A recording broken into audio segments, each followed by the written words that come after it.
Welcome back, homies. So if my mouth sounds a little dry, it's because I'm eating a cookie and because I recorded the video and like an idiot, I didn't turn on my mic. So I thought I was done recording, but no, here I am fixing my mistakes. I want to talk to you guys about underrated standard cards. With new rares and mythics entering standard with every set, older cards tend to be forgotten about and don't ever seem to come back once they have been dropped from the spotlight of the release date or that one set. So today I want to shine a light on some cards that I feel are forgotten and haven't seen their time in the light. Number 5, as you all saw right there, is Kasmina Enigma Sage. For a colorless island and a colorless forest island, you get a Simic Planeswalker. With Streets of New Capenna, she is actually really viable in a banned counters / creatures token generating effect deck. With Falco removing a counter to play the top part of your library, Kasmina gives you a +2 scry 1. So if you don't like the card, you can keep it on, send it on the bottom or keep it on top. You can remove one counter, so you at the end of the turn you still not one loyalty, and play that card from the top. With Broker's Ascendancy giving your creatures +1/+1 and your Planeswalkers counters at the end of the turn, everything on your board is just going to get better. So having her use her second ability, either coming in at 4, using her ability at 4 loyalty counters or 2 or 3 or 1, with Broker's Ascendancy, she and the token just get bigger. You can bomb her for her -8, which for blue and green, the best one would have been Auror's Epiphany, but for right now, she can cast Summon Vogues, Seagate Restoration. Even if it's not a game ender, you can put yourself further ahead than your opponent. And right now the format is tempo, so getting that like super upper hand will practically give you the win. Kind of, if you draw nothing but lands, kind of screwed there. But up next, we got Mila, Craft Companion. There is the Luca Planeswalker to the back, but I will be focusing more on Mila. As seen on screen, Mila gives your Planeswalkers loyalty if they are selected as an attack. Even if you block the attack, you still gain loyalty for every Planeswalker, and even if one Planeswalker was selected. If they do target 2 or more, you still just gain 1 loyalty. But you can block the cards, you can block the creatures, you can kill the creatures, you can even let the attack go through. Your other Planeswalkers will still gain loyalty, which is really good. On top of that, you also get an added bonus of drawing a card if your permanents are selected by an ability or spell your opponent controls. You also get the added bonus of casting this card as a Luca. So for example, if you have a Mila on board, you can cast the Spare in your hand as a Planeswalker, so you still get the added benefit of having more in your hand or on your deck, or if you already have one on board, you can still technically cast the other one. Luca Wayward Bonder gives you a Rummaging effect for its +1, I think, a -2 effect that is a temporary reanimate. The creature doesn't get exiled, and its bomb is actually really nice in a Boros / red-white creature deck, but once again, we're focusing more on Mila. Number 3 is Rizazari Commander.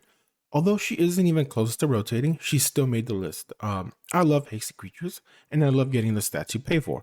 For colorless plane and a mountain, you get a legendary creature for 3/3, with haste and the ability to get indestructible.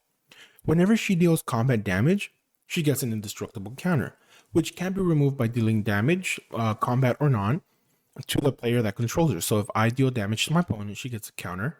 If you deal damage to me, she loses the counter. So even if I block and you give it trample, I still will lose the counter. She can be exiled with the counter, but once again, exile just kind of trumps all for right now. But for the stats, she does give you a lot, and it takes a little bit more to kill her. She isn't getting close to being rotated, but she isn't seeing much play for how much she brings to the table. Up next, we got Nisha of the Shadowed Burrow. Add a 2 colorless force in a swamp, you get Nisha that comes in with 4 loyalty counters. With landfall passive, she gains more counters when a land enters your side of the board. Her +1 untaps a land, letting you get a little bit more mana. You may then have it come in as a 3/3 elemental hasty boy with Menace. Menace is huge, the 3/3 is nice. It's still a land, and with the format having a bunch of creature removal, it's nice that it goes back to your land slot at the end of the turn. But her main part is her -5, which can be easy to get to with her landfall passive and her +1. It lets you bring a creature from your grave or your hand onto the board. You do bring in a creature, but that creature's converted mana cost has to be equal to your lands or less. So you can't, at 5 lands, bring in a 6/6 from the grave or your hand. So, it's nice. It does come in with 2 +1/+1 counters, letting you bring back a haste creature like Vorinclex or Goldspan if you want to do, Jund. with more power and toughness that can end the game. The one thing about it though is you can literally play her on turn 4, play a land, make her go up to 5, -5, bring in a hasty boy if your opponent is, let's just say, at 2 or 3 life that just needs a haste creature to kill it. Up next, and my last, is Vaderic, Astral Archmage. One card I am surprised is not showing up on Izzet or blue-red decks, even as a one-of, is Vaderic, Astral Archmage. Colorless Mountain Island, this legendary human wizard creature enters the battlefield and makes a day. Even if it's already set to like night, or if it isn't, it just becomes day. When it changes from night to day and vice versa, he gets a +1/+1 counter. And for how many counters he has, he reduces the colorless mana cost of instants and sorceries. It's easy to cast low cards in blue and red decks to control the day-night cycle.